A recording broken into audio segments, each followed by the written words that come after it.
आप लोग खुद ब खुद ही मुझे बता दीजिएगा।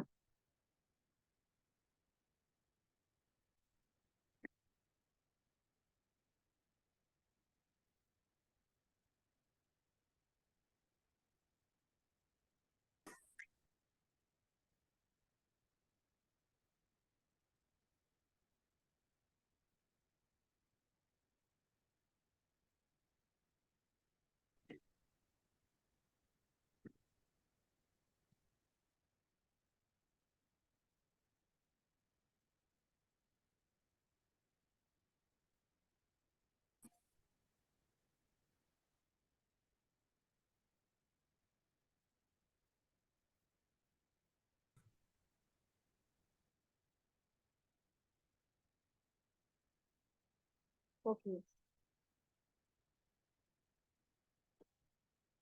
स्टार्ट करते हैं टी टेस्ट से। कल सॉरी कोरिलेशन से कल हमने थोड़ा सा स्टार्ट किया था। बस उसको दोबारा से हल्का सा करके फिर इसकी कंटिन्यूटी करते हैं, आगे की तरफ चलते हैं इससे। ये कोरिलेशन जो आप सबने एटलीस्ट अपनी रिसर्चेज में करना होता है, जो रिसर्च कोरिलेशनल रिसर्च होती है उसमें इन एनी केस आपने अपने हाइपोथेसिस को जब भी टेस्ट करना है उसमें फर्स्ट स्टेप जो होगा वो कोरिलेशन फाइंड आउट करने का ही होता है। रिग्रेशन वगैरह बाद के एनालिसिस आते हैं, इनिशियली आपको उस पे कोरिलेशन रन करना होता है। सो आपकी मेजोरिटी की रिसर्चेज जो हैं वो कोरिलेशनल रिसर्च डिजाइन बेस्ड होती हैं, तो आपने ये एनालिसिस रन करना होता है। कोरिलेशन दो चीजों, दो वेरिएबल्स के दरमियान रिलेशनशिप को फाइंड आउट करने के लिए कंडक्ट किया जाता है। ये एक वैल्यू है जो बताती है कि दो वेरिएबल्स जो हैं वो कितना एक दूसरे के साथ लिंक कर रहे हैं, उनके लिंक की स्ट्रेंथ कितनी है और उनकी डायरेक्शन कैसी है। इस पे चूंकि बहुत ज्यादा बात हो गई है तो मैं इसको फर्दर अब elaborate नहीं करूंगी। हाइपोथेसिस जो इसका बना होता है वो मैंने नीचे दो हाइपोथेसिस दिए हैं ताकि आपको जब खुद से अपने वेरिएबल्स के हाइपोथेसिस बनाने पड़े तो आप इसको मॉडल बनाकर अपना हाइपोथेसिस फॉर्मुलेट कर लें। द फर्स्ट वन इज, एक वेरिएबल इसमें है ऑप्टिमिज्म, एक है लाइफ सेटिस्फेक्शन। जो एग्जांपल मैंने आपके लिए एसपीएसएस में इसकी प्रिपेयर की है उसमें डेटा भी मैंने इन दोनों का डाला है, वो मैं अभी आपको समझाऊंगी। सो एक वेरिएबल जो आईवी है या प्रेडिक्टर है that is optimism, and the outcome variable या डीवी जिसको आप कहते हैं that is life satisfaction. So hypothesis है optimism will be positively associated या optimism is likely to be associated positively with life satisfaction. और फिर यहाँ वेरिएबल मेंशन नहीं है लेकिन कोई एक वेरिएबल इज्यूम करते हैं जिसको हम कहते हैं कि वो बी के साथ नेगेटिवली एसोसिएटेड है। फॉर एग्जांपल आपकी ऑप्टिमिज्म जो है वो लाइफ डिस्ट्रक्शन या सुसाइडल आइडिएशन के साथ नेगेटिवली लिंक्ड है, तो आप उसको हाइपोथेसाइज ऐसे करेंगे there be a negative relationship between optimism and suicidal ideation.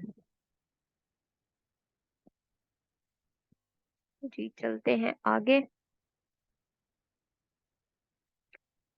Correlation जो है वो दो तरह का हो सकता है, पॉजिटिव और नेगेटिव। सॉरी, ये जो मुझे लगता है बीच में से कुछ स्लाइड्स मिस हो गई, मैं उसको क्लिक कर रही थी तो वो पता नहीं इतनी आगे कैसे आ गया। एक मिनट स्टूडेंट्स, मैं जरा स्लाइड अप्रोप्रिएट वाली खोल लो।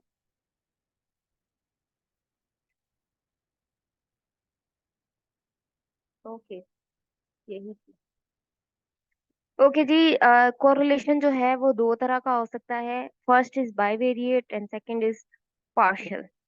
बाइवेरिएट वो कोरिलेशन है जिसमें आप दो चीजों, दो वेरिएबल्स के दरमियान कोरिलेशन को फाइंड आउट करते हैं। ये जो दो चीजें होती हैं जनरली जनरली बाइवेरिएट कोरिलेशन, आगे इसको मैं बताती हूँ कि कैसे कैसे करते हैं।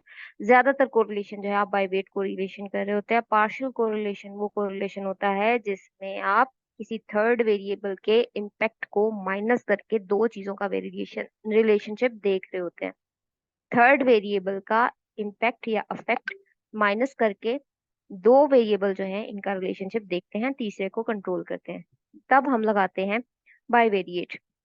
अदर सॉरी, तब हम लगाते हैं पार्शियल कोरिलेशन। बाइवेरिएट अदरवाइज हम लगाते हैं जब हम दो चीजों के दरमियान कोरिलेशन देख रहे होते हैं। बाइवेरिएट जब लगाते हैं तो हमारे पास तीन ऑप्शंस एसपीएसएस में आती हैं, पियर्सन, स्पेयरमैन और कैंडल का। पियर्सन प्रोडक्ट मूवमेंट जो है, जब दो स्केल स्कोर्स के दरमियान, जिसको आप स्केल डेटा कहते हैं, जो आपका डेटा होता है, जब आप स्केल डेटा में देख रहे होते हैं दो वेरिएबल्स के दरमियान रिलेशनशिप को, तो आपकी जो सिलेक्शन है, it should be product movement method given by Pearson. जब आपके पास ऑर्डिनल डाटा होता है, ऑर्डिनल डाटा का मतलब है जिसकी आप तरतीब पोजीशनिंग कर सके, असेंडिंग या डिसेंडिंग ऑर्डर में उसको आप रैंक कर सकें, जब आपके पास डेटा रैंक्ड होता है, तब आपने स्पेयरमैन का रैंक ऑर्डर कोरिलेशन यूज करना होता है। एंड कैंडल्स कोरिलेशन तब आप यूज करते हैं जब आपका डेटा जो है नॉमिनल या फिर ऑर्डिनल कुछ भी हो सकता है। ओके जी। कोरिलेशन जो है, अब ये तीनों की ना कोफिशिएंट का नाम लिखे हुए हैं, यानी कि कोरिलेशन हम कहते हैं दो चीजों के दरमियान रिलेशनशिप, तो वो वैल्यू जो रिलेशनशिप को इंडिकेट कर रही है पियर्सन में, हम उसको आर यानी रिलेशनशिप कहते हैं। The correlation observe between raw numbers, जैसे आपको मैंने करवाया था आपके मार्क्स इंटरमीडिएट के और आपके बीएस के मार्क्स, तो ये जो आपके रॉ नंबर है ना, हर बच्चे के अपने अपने अपने अपने अपने स्कोर्स, ये कहलाएंगे रॉ स्कोर्स। इन रॉ स्कोर्स में जब ये स्कोर डेटा हो और आपका जो सैंपल साइज कुछ भी हो, उसके दरमियान आपने वेरिएबल्स के दरमियान रिलेशनशिप देखना है, तो आपने सीधा सीधा पेयरसन लगाना है। अच्छा, जब आपके पास वेरिएबल रैंक की फॉर्म में हो, असेंडिंग या डिसेंडिंग फॉर्म में आपने तरतीब दे ली हो, या जैसे आपने कैलकुलेट मैनुअली कभी ना कभी जरूर किया होगा, उसमें आप पोजीशंस लिखते हैं, फिर डिविएशंस निकालते हैं, डी निकालते हैं, और फिर उसी के फॉर्मूला के अकॉर्डिंग आप निकालते हैं। तो स्पेयरमैन का R H O stands for relationship, और ये रिलेशनशिप तब हम देखते हैं जब हमारा डेटा जो है वो रैंक तो तरतीब में हो। कैंडल स्ट्रॉ जो है, ये हम तब इस्तेमाल करते हैं जब आपका सैंपल साइज बहुत छोटा हो और आपकी जो वैल्यूज हैं वो आपके पास ऑर्डिनल स्केल में होंगी, तो तब आपने कैंडल स्ट्रॉ यूज करना है, खास तौर पे तब जब आपका सैंपल साइज बहुत बहुत छोटा होगा। और इसके अलावा एक और सिनेरियो होता है, जब आपके पास जो आपकी वैल्यूज हैं, सैंपल साइज तो छोटा है, लेकिन for example same he value multiple variables की है, यानी एक ही पोजीशन पे कितने सारे लोग आते हैं, जैसे आपके इंटरमीडिएट के मार्क्स की बात, वो वाला डेटा आपने जहन में लेकर आए, या ऑप्टिमिज्म का डेटा कोई भी ले लें, उसका जो स्कोर है ना इंडिविजुअल्स का, वो स्कोर बार बार रिपीट हो रहा होता है। तो अगर बहुत सारी वैल्यूज सेम स्कोर पे हों, तब भी आप कैंडल स्ट्रॉ यूज कर सकते हैं। जनरली ये बहुत कम इस्तेमाल होते हैं, रेयर इस्तेमाल होते हैं, इनमें पियर्सन्स प्रोडक्ट मूवमेंट मेथड ही ज्यादातर इस्तेमाल होता है। बट आपकी अंडरस्टैंडिंग के लिए आपको पता होना चाहिए कि कौन कौन से रिलेशनशिप को आप कहाँ यूज करेंगे। अच्छा जी। दो या दो से ज्यादा वेरिएबल के दरमियान अगर आपने रिलेशनशिप फाइंड आउट करना है जो स्कोर डेटा है, तो आप पियर्सन प्रोडक्ट मूवमेंट मेथड लगाते हैं। अजम्पशंस क्या होती हैं? अजम्पशंस वो कंडीशंस होती हैं जिनको आपने एनालिसिस करने से पहले देखना होता है। अगर तो आपका डेटा जो है इस सिचुएशन में है, यानी कुछ कंडीशंस हैं, अगर वो कंडीशंस फॉलो करता है आपका डेटा, तो तभी सिर्फ आप इसके ऊपर ये पर्टिकुलर एनालिसिस अप्लाई कर सकते हैं। तो अगर आपने पियर्सन प्रोडक्ट मूवमेंट कोरिलेशन लगाना है, तो सबसे पहले आपके पास दो पेयर डेटा होने चाहिए, यानी एक ही बंदे का डबल स्कोर होना चाहिए, किसी दो वेरिएबल्स के ऊपर उसका स्कोर होना चाहिए। मिसाल के तौर पे ये जो ऑप्टिमिज्म और लाइफ सेटिस्फेक्शन वाला रिसर्च है, यानी optimism is likely to be positively associated with life satisfaction, तो एक्चुअली ये पेयर्ड डेटा है, लाइफ सेटिस्फेक्शन भी उसी की है और ऑप्टिमिज्म भी उसी की है। तो once you are having data that can be paired, दो दो वैल्यूज में आपके पास डेटा मौजूद है, और आप सबके पास है, या आपने एक पार्टिसिपेंट को से दो दो तीन तीन स्केल्स और इवन डेमोग्राफिक्स में बहुत कुछ फिल करवाया होता है, डेमोग्राफिक्स के कॉन्टिन्यूस स्कोर को भी आप इसमें डाल सकते हैं। तो आप जब इन सारे वेरिएबल्स के दरमियान रिलेशनशिप देख रहे होते हैं जो कि स्केल डेटा है, तो तब आपके पास पेयरसन एक अच्छी ऑप्शन है, आप लगा सकते हैं। सो हमारी पहली वाली जो शर्त है कि आपके पास डेटा जो है वो पेयर्ड हो। सेकंड शर्त ये होती है कि आपका जो डेटा है वो स्केल्ड डेटा हो, रेशियो या इंटरवल स्केल पे लिया गया हो। स्केल जिसको आप एसपीएसएस पे मेंशन कर दें, यानी आपके पास कोर डेटा होएगा, तो आप जो है इसके ऊपर पियर्सन प्रोडक्ट मूवमेंट लगा सकते हैं। तीसरी चीज ये है कि आपका जो डेटा है वो नॉर्मली डिस्ट्रीब्यूटेड होगा, कहीं पे भी आप कोई भी पैरामीट्रिक स्टैट्स लगाएंगे, आपका डेटा नॉर्मली डिस्ट्रीब्यूटेड होना जरूरी है। इसको चेक करने के लिए कि नॉर्मली डिस्ट्रीब्यूटेड है या नहीं, कल मैंने आपको स्क्यूनेस और कर्टोसिस जो है वो दो वैल्यूज बताई थी, उससे पता चल जाता है कि आपका डेटा नॉर्मली डिस्ट्रीब्यूटेड है या नहीं है। चौथी चीज जो है लीनियर रिलेशनशिप। लीनियर रिलेशनशिप का मतलब ये होता है कि दो चीजों के दरमियान ताल्लुक जो है वो स्ट्रेट लाइन की फॉर्म में हो। कभी आपने स्कैटर डायग्राम, अभी वैसे थोड़ी देर बाद मैं खुद भी बताऊंगी स्कैटर डायग्राम क्या है, स्कैटर डायग्राम देखी हो तो जब आपको कभी मैंने भी बोर्ड पे समझाया होगा, तो जब पॉजिटिव रिलेशनशिप दिखाती हूँ तो मैं आपको सीधी एक लाइन बना के दिखाती हूँ। लाइन लीनियर रिलेशनशिप का मतलब ये है कि एक चीज घट रही है, दूसरी बढ़ रही है, या दोनों बढ़ रही हैं एक वक्त में। तो जो उसकी डायग्राम या ग्राफ बनता है वो एक सीधी लाइन का रिलेशनशिप दिखाता है। डिस्पर्स्ड किस्म का, स्कैटर्ड किस्म का डेटा नहीं होता। जो इन दो चीजों के दरमियान रिलेशनशिप होता है वो लीनियर होता है। तो इस वजह से जब चीजों के दरमियान रिलेशनशिप लीनियर एक्सपेक्टेड हो तब हम ये लगाते हैं। होमोस्टैटिसिटी जो है ये फिलहाल आपके, अभी मैं जब रिग्रेशन कराऊंगी ना तब इसको ज्यादा एलैबोरेट कर दूंगी। अभी यहाँ पे कोरिलेशन के लेवल पे इसको मैं छोड़ देती हूँ और आगे चलती हूँ, क्योंकि उसके हिसाब से ये थोड़ा सा मुश्किल है। अच्छा जी, अब आते स्कैटर डायग्राम जिसकी बात अभी मैं कर रही थी, और जिसमें मैं कह रही थी कि लीनियर जो है वो नजर आता है। तो स्कैटर प्लॉट क्या होता है? स्कैटर प्लॉट वो प्लॉट होता है जो जिसके ऊपर आप डॉट्स के जरिए से अपने जो वेरिएबल्स हैं इनके दरमियान रिलेशनशिप को शो करते हैं। यानी दो वेरिएबल्स हैं, जैसे आप अपना पॉलीग्राफ बनाते हैं, अगर आपने कभी बनाया हो, या जब आप फिजिक्स वगैरह के प्रैक्टिकल करते हैं, एक आपकी एक्स वैल्यू होती है, एक वाई वैल्यू होती है। फिर आप एक्स पे स्कोर को देखते हैं और वाई पे देखते हैं, दोनों के दरमियान में डॉट लगा देते हैं। इसी तरह की जो एक डायग्राम कह लें, ग्राफ कह लें, जिसको थोड़ा सा साइंटिफिक जुबान में हम कहते हैं स्कैटर प्लॉट। स्कैटर प्लॉट में भी आप मुख्तलिफ स्कैटर डॉट यूज करते हैं जो आपके दो वेरिएबल्स के दरमियान रिलेशनशिप को इंडिकेट कर रहा होता है।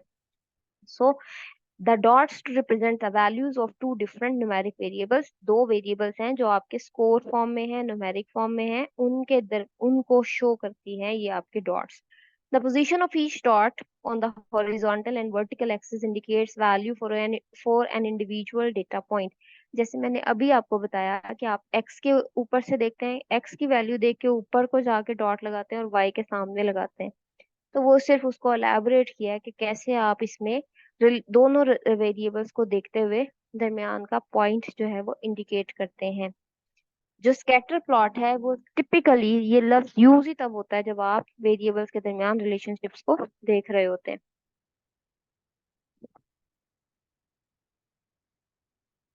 अच्छा, अब ये कुछ एग्जांपल हैं स्कैटर प्लॉट की। एक्स पे आपका कोई एक वेरिएबल होगा, मिसाल के तौर पे आप इधर ऑप्टिमिज्म ले लें, ठीक है, और वाई पे आपकी लाइफ सेटिस्फेक्शन है। तो अगर आपकी ऑप्टिमिज्म 40 है तो आपकी लाइफ सेटिस्फेक्शन कितनी है? यहाँ पे आपने सीधा सीधा बस डॉट लगा देना होता है।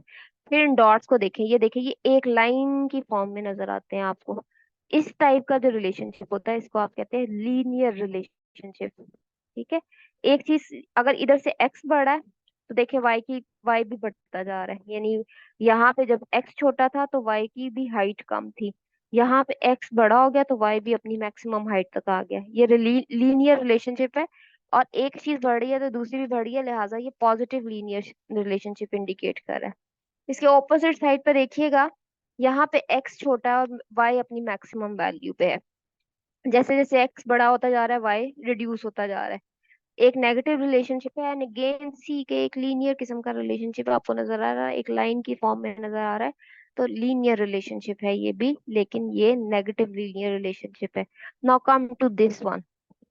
ये जो है ना, ये लीनियर रिलेशनशिप नहीं है, ये स्कैटर्ड प्लॉट है। दो चीजों के दरमियान रिलेशनशिप है, कुछ पता नहीं लग रहा कि किसके बढ़ने से कोई दूसरी चीज बढ़ रही है या घटने से दूसरी, कुछ आइडिया ही नहीं हो रहा है।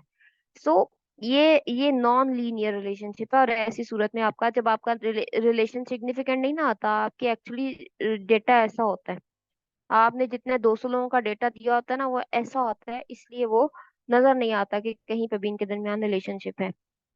इसको कर्वी रिलेशनशिप कहते हैं, और ये मैंने इसलिए बनाया कि होमोस्टैटिसिटी को एक्सप्लेन कर सकूं। पर मुझे लगता है अभी वो आपके लिए कॉम्प्लेक्स है, फिर भी चूंकि हम चल रहे हैं मैं बोल जरूर देती हूँ। ये जो आपके वेरिएंस है ना इन इनकी, ये variance her point of data के हर पॉइंट के ऊपर इसकी डिस्पर्शन जो है, इसका जो फैलाव है वो एक जितना होना चाहिए। होमो का मतलब एक जितना, सेडेस्टिसिटी का मतलब हर डेटा पॉइंट के अराउंड जो वेरियंस है।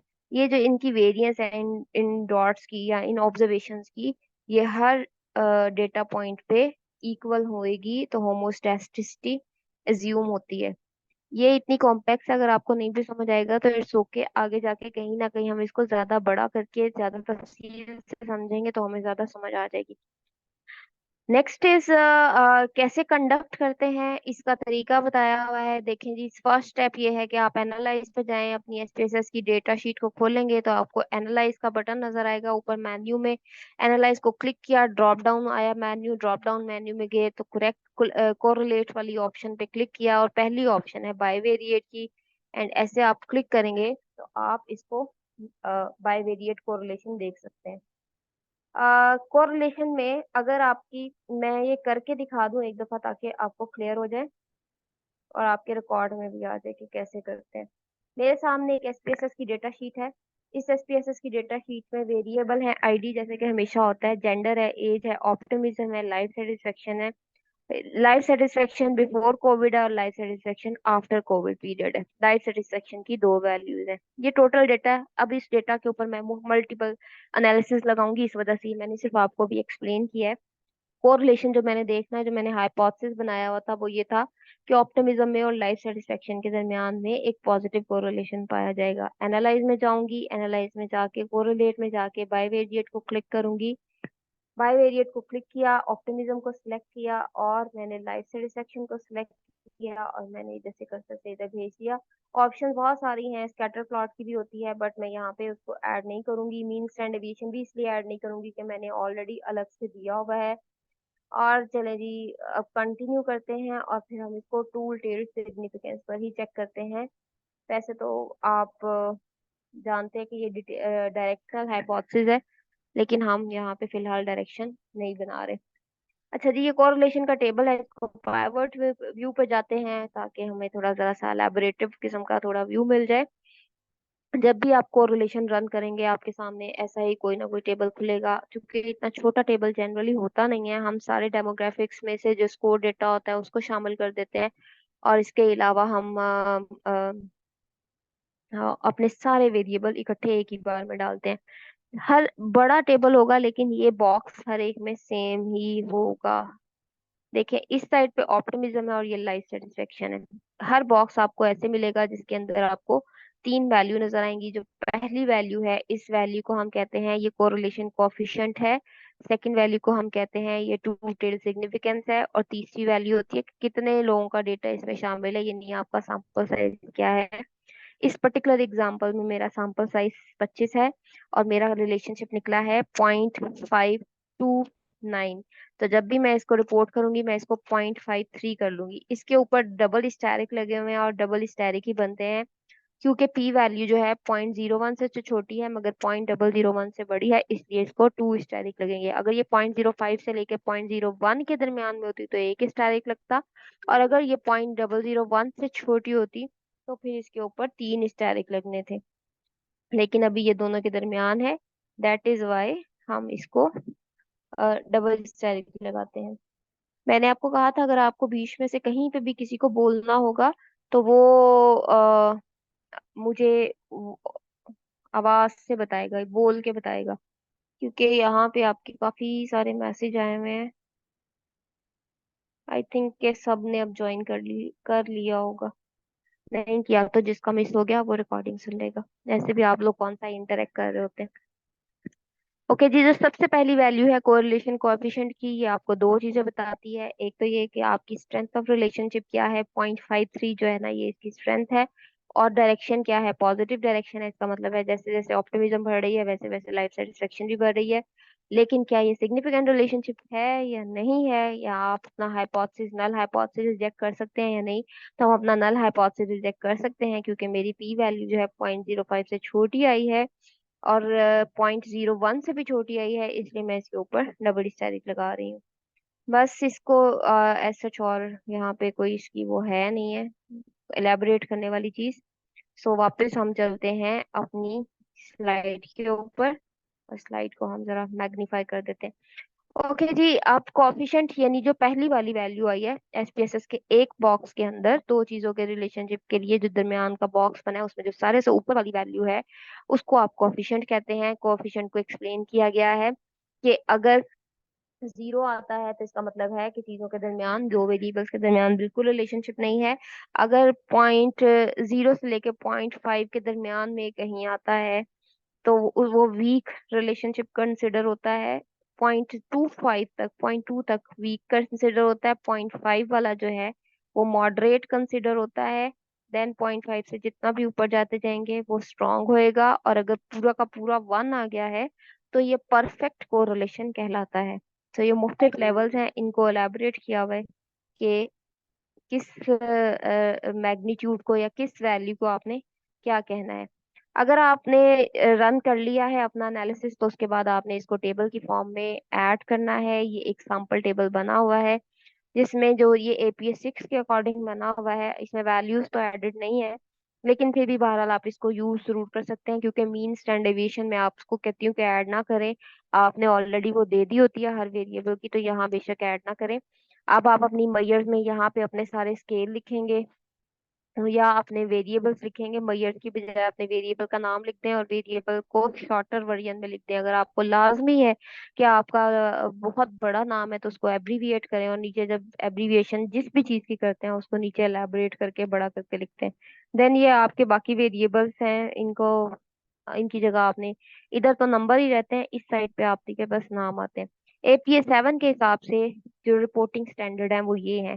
वंस अब हम ये कर चुके हुए हैं, लेकिन फिर भी मैं आपकी तसल्ली के लिए ये एक दफा दोबारा दोहरा देती हूँ कि वन बोल्ड में होता है, ऊपर होता है, इसके बाद डबल स्पेस आती है, डबल स्पेस में उसके बाद आप अपनी हेडिंग डालते हैं, हेडिंग इटैलिसाइज्ड होती है, बोल्ड नहीं होती है।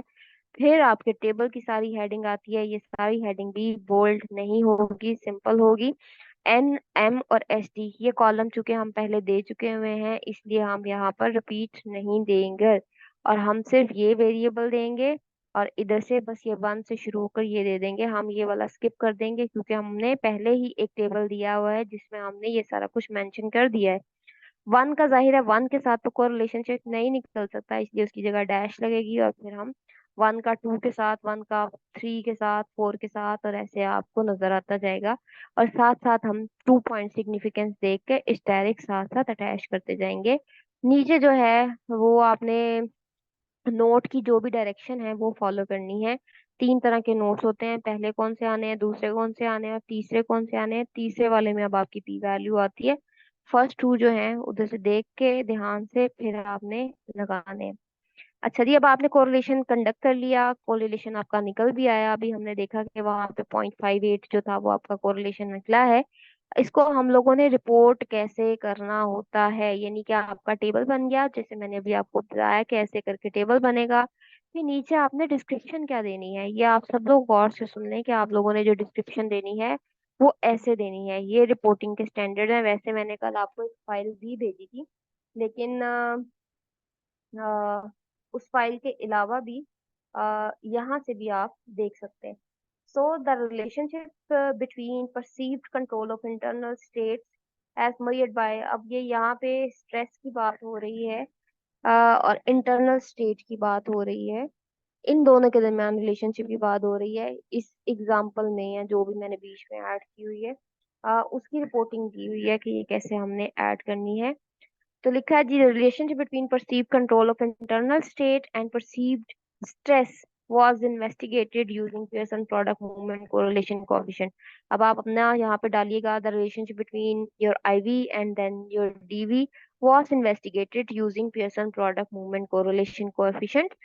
फिर आप हवाला देंगे अपने टेबल का, एज इंडिकेटेड इन टेबल 1 2 3, जो भी आपने टेबल को नाम दिया है उसका नाम लिखेंगे। और फिर आप कहेंगे कि उसमें जो रिलेशनशिप है वो इंडिकेट होता नजर आ रहा है, यानी दो चीजों का जो रिलेशनशिप है ये फाइंड आउट किया है, and that can be seen in table फला। फिर आप कहते हैं कि प्रिलिमिनरी एनालिसिस वर परफॉर्म, यानी कि शुरू में सबसे पहले हमने बेसिक एनालिसिस किए ताकि हम चेक कर सकें। जो शुरू में मैंने आपको एजम्पशंस बताई थी, एजम्पशंस का मतलब है कि वो ये शर्तें हैं इस टेस्ट को करने की, क्या वो पूरी हो रही हैं या नहीं। तो सबसे पहला हमारा काम ये है कि हम उन शर्तों का देखें कि क्या मेरा डेटा वैसा था कि उसके ऊपर नॉर्मल मैं ये कोरिलेशन लगा सकती या नहीं। तो वो शर्तों में से पहली शर्त थी नॉर्मेलिटी की, लीनियरिटी की और होमोस्टैटिसिटी की। हमने वो चेक की और हमने देखा कि हमारी assumptions पूरी हो रही हैं और वायोलेशन नहीं हो रही, इसलिए हमने इसके ऊपर कोरिलेशन लगाया।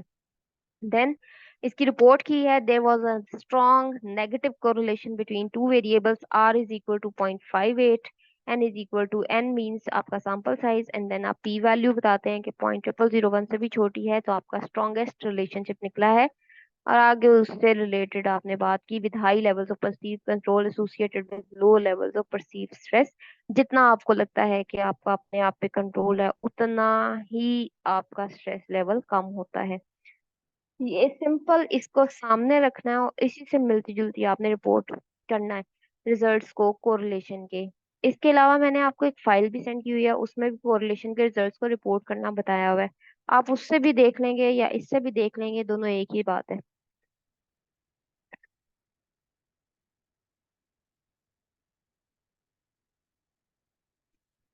अब आते हैं पार्शियल कोरिलेशन पे। ये थ्योरेटिकल पर्पस के लिए है क्योंकि जाहिर है ये आपकी सिलेबस में ऐसे शामिल नहीं है। तो पार्शियल कोरिलेशन देखते हैं हम। हमारा लैपटॉप गर्म हो गया, ये अब ये थोड़ा सा सूखा हो रहा है। चले, पार्शियल कोरिलेशन एनालिसिस वो कोरिलेशन एनालिसिस है जिसमें कि आप दो वेरिएबल्स के मैम दरमियान लीनियर रिलेशन। जी जी। मैम जो से आपने जी ने जी। अपने स्टूडेंट्स को पीडीएफ इंट्रोडक्शन जो भी आपने सेंड किया है पीडीएफ वो आप हमें भी शेयर कर देंगी रिपोर्ट वाली, इंटरप्रिटेशन की। जी इंटरप्रिटेशन वाली रिपोर्टिंग रिजल्ट्स मैंने आपको सेंड किए हुए हैं। फाइल मैंने आपको ठीक। भेजी थी आपके ग्रुप। जी जी जी जी। जी क्या? मैं पूरी वाली की बात कर रही हूँ। ओके जी। पार्शियल कोरिलेशन जो है, इसकी बात कर लेते हैं। पार्शियल कोरिलेशन जो है, इसमें हम रिलेशनशिप जो है, लीनियर रिलेशनशिप जो है, इसको स्टडी करते हैं। दो वेरिएबल्स के दरमियान रिलेशनशिप को फाइंड आउट करते हैं तीसरे वेरिएबल के इफेक्ट को माइनस करके। चलें जी। जीरो ऑर्डर कोरिलेशन ये रेफर करता है कि दो वेरिएबल्स के दरमियान जो है वो आप रिलेशनशिप फाइंड आउट कर रहे हैं without controlling for the influence of any other variable. इसको आप जीरो ऑर्डर कोरिलेशन भी कह सकते हैं। ये मैंने आपको सिर्फ इसलिए बताया है कि कभी पेपर में कोई सवाल आ जाए, एमसीक्यूज आ जाए, तो एट देन आप इसको कर लीजिएगा। क्योंकि ये हमारे उसमें शामिल नहीं है और हमने इसको परफॉर्म नहीं करना, इसलिए मैं इसकी डिटेल में नहीं जा रही। अदरवाइज पार्शियल कोरिलेशन भी अगर आप करना चाहें तो आपके पास सर्वाइवल मैनुअल होगा, उसको आप देख सकते हैं। इसके अलावा आप यूट्यूब पे कोई भी वीडियो देख सकते हैं। अगर कभी भी जिंदगी में आपको कहीं आपको इसको कंडक्ट करना पड़े तो आप हेल्प ले सकते हैं, या फिर मैं कभी इसकी कोई छोटी सी वीडियो बना के यूट्यूब पे डाल दूंगी तो आप फिर वहां से भी इसको देख सकते हैं। चूंकि फिलहाल ये हमारे सिलेबस के स्कोप से बाहर है, तो इस टाइम मैं इसको फिलहाल इग्नोर कर रही हूँ। अच्छा जी, essentially this means that a zero order correlation is the same thing as a Pearson product correlation। तो जीरो ऑर्डर कोरिलेशन वो रिलेशनशिप है जैसे कि पियर्सन प्रोडक्ट कोरिलेशन, क्योंकि उसमें भी हम किसी भी तीसरे वेरिएबल के इफेक्ट को कंट्रोल नहीं कर रहे होते, बल्कि दो वेरिएबल्स के रिलेशनशिप को डायरेक्टली बस हम देख रहे होते हैं और हम किसी तीसरे वेरिएबल का इम्पैक्ट कंट्रोल नहीं कर रहे होते। सो बाय फॉर हमारा कोरिलेशन पूरा हुआ। अगर आप में से किसी एक को भी कोरिलेशन से रिलेटेड कोई भी क्वेश्चन करना है तो आप अपना सवाल कर सकते हैं। पहले हम कोरिलेशन से रिलेटेड सवालों के जवाब देंगे, फिर हम टी टेस्ट करते हैं। जी, क्वेश्चंस आर वेलकम। मैम अभी आपने कहा है कि आप वीडियोस अपने चैनल पे अपलोड करती हैं तो आप अपने चैनल का नाम बता देंगी। अभी अपलोड करती नहीं हूँ, प्लानिंग कर रही हूँ, मैं कर दूंगी। अम, और जब करूंगी तो मैं आपसे लिंक शेयर कर दूंगी। अभी मैंने नहीं की, अभी बना रही हूँ तो मैं इनको करती जाऊंगी, क्योंकि ये लेक्चर्स हैं तो लेक्चर्स आपके लिए हेल्पफुल हो सकते हैं। जी ठीक है। ठीक है। Anything else? Any question related to correlation?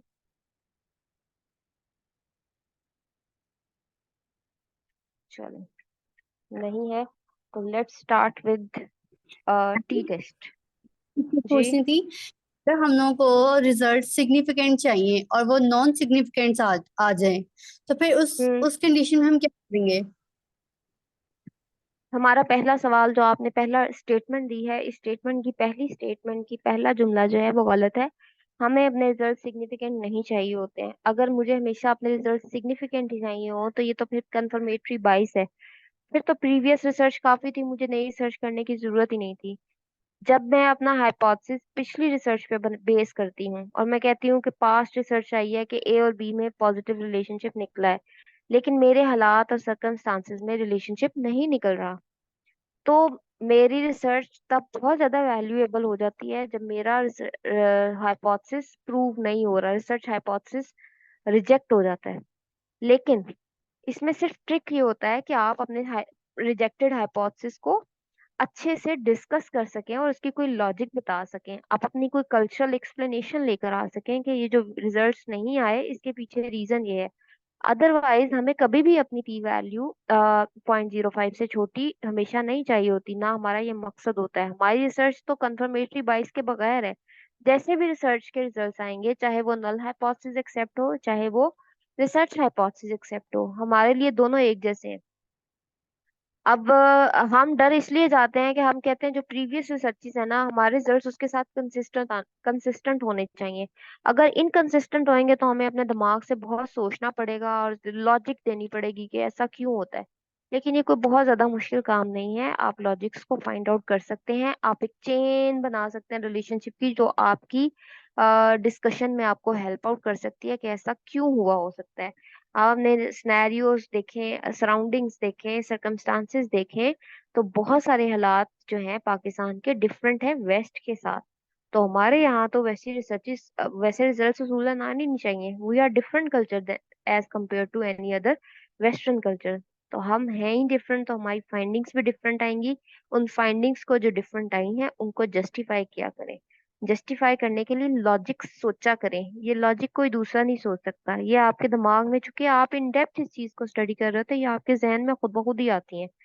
जब आपके जहन में एक चेन बन जाती है, फिर इसको आप सबूत के तौर पे जो साथ में आपका लिटरेचर होता है या थियरी होती है, आप उसको सपोर्ट के तौर पे फिर बाद में ढूंढ लें। पहले अपने जहन में कॉन्सेप्ट अपने क्लियर करें एंड देन आप उसको लिटरेचर की सपोर्ट दें, आपको मिल जाता है। आप जो जहन में सोच रहे होते हैं ना उससे रिलेटेड लिटरेचर ढूंढे तो आपको मिल जाता है। आई थिंक आप क्लियर हो गया होगा। जी ma'am, thank you so much. चले, अब हम चलते हैं आगे की तरफ।